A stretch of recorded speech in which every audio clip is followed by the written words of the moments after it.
दक्ष news, सामान्यांच्या हक्कासाठी नेहमी दक्ष.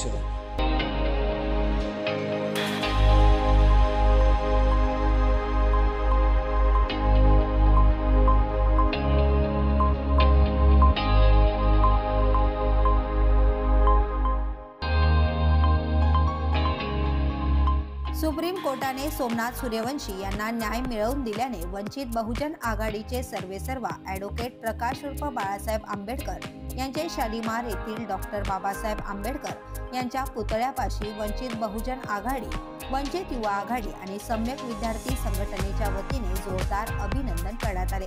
ही लढाई महाराष्ट्र सरकार विरोधात उच्च न्यायालयापासून सुप्रीम कोर्टापर्यंत सुरू होती. सोमनाथ सूर्यवंशी यांच्या आईला न्याय मिळवून देण्यासाठी वंचित बहुजन आघाडीने कायदेशीर लढा दिला आणि अखेर सुप्रीम कोर्टात यश मिळवले. यासाठी ॲडव्होकेट प्रकाश आंबेडकर यांनी दाखवलेल्या नेतृत्वामुळे त्यांचे विशेष कौतुक करण्यात आले. कार्यक्रमात पुणे कोथरूड येथील बौद्ध मुलींवर पोलिसांनी केलेल्या अन्यायाचा तीव्र निषेध करण्यात आला. त्याचबरोबर नाशिक येथे संभाजी भिडे यांनी केलेल्या आक्षेपार्ह वक्तव्यामुळे समाजात जातीय तेढ निर्माण करण्याचा प्रयत्न झाल्याचे सांगून वंचित बहुजन आघाडी, युवा आघाडी आणि सम्यक विद्यार्थी संघटनेने त्यास ठामपणे विरोध दर्शवला. तसेच अशा प्रवृत्तींना ठोस उत्तर दिले जाईल असा इशाराही यावेळी देण्यात आला. विधानसभेत त्यानंतर पोस्टमार्टम रिपोर्ट आल्यानंतर त्यांचा मृत्यू हा मारहाणीत झालेला आहे आणि याचाच आधार घेऊन बाळासाहेब आंबेडकरांनी राज्य शासनाच्या त्या लोकांवर गुन्हे दाखल आहेत त्यासाठी हायकोर्टमध्ये दावा दाखल केला. त्याचाही निकाल आपल्या बाजूने आला.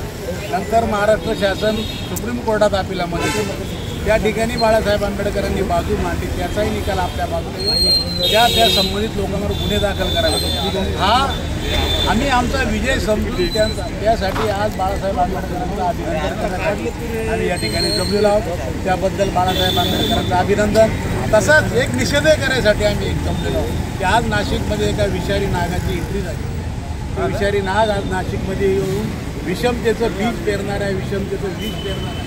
जर त्या माणसानं जर विषमतेचं बीज या नाशकात पेरलं तर आमचं प्रशासनाला म्हणणे आहे की याला आवरा, अन्यथा याच्या तोंडाला कुलूप वंचित बहुजन आघाडीचे कार्यकर्ते लावतील. त्याला संविधानानं बोलण्याचं स्वातंत्र्य दिलेलं आहे, परंतु समाजामध्ये तेढ निर्माण करण्याचं जर काम तो मनोहर कुलकर्णी करणार असेल तर त्याला वंचित बहुजन आघाडीची लोक धडा राहणार. सोमनाथ सूर्यवंशी यांच्याबद्दल या ठिकाणी जो कार्यक्रम आमच्या उर्मिलाताई गायकवाड यांनी घेतला होता त्या ठिकाणी उपस्थित असणारे आमचे वामनदादा गायकवाड, बाळासाहेब शिंदे, चेतन गांगुर्डे, त्यानंतर आमचे संदीप भाऊ काकडी, हे वंचितचे सर्व पदाधिकारी शाळेपासून मोरेताईपर्यंत तसं. आज हा कार्यक्रम बाळासाहेब आंबेडकर हे केस हायकोर्टापासून सुप्रीम कोर्टापर्यंत जिंकले. ज्या महाराष्ट्र शासनाने ठरवलं होतं हे या सोमनाथ सूर्यवंशीला पोलीस स्टेशनमध्ये मारलेलं नाही, याला अटॅक आला आणि हा गेला. ही केस बाळासाहेब आंबेडकर त्यांच्या आईच्या म्हणण्यावर लढले आणि या केसचा पुरा फायदा बाळासाहेबांनी एकदम चांगल्या पद्धतीने केला. म्हणजे आईला 5 लाख रुपये देऊ शिकत होते, 10 लाख देऊ शिकत होते. तिने एक पाई घेतली नाही. बाळासाहेब माझा मुलगा आहे आणि त्या मुलाच्या नात्याने बाळासाहेब तुम्ही जे कराल ते. बाळासाहेब दोन्ही केसी जिंकल्या. शेवटी पोलिसांवर केसी दाखल करायला लावली आणि आमचा दुसरा हेतू फक्त हाच होता का सोमनाथ सूर्यवंशी याला न्याय भेटावा. तो न्याय बाळासाहेबांनी आमचा जिंकून घेतला.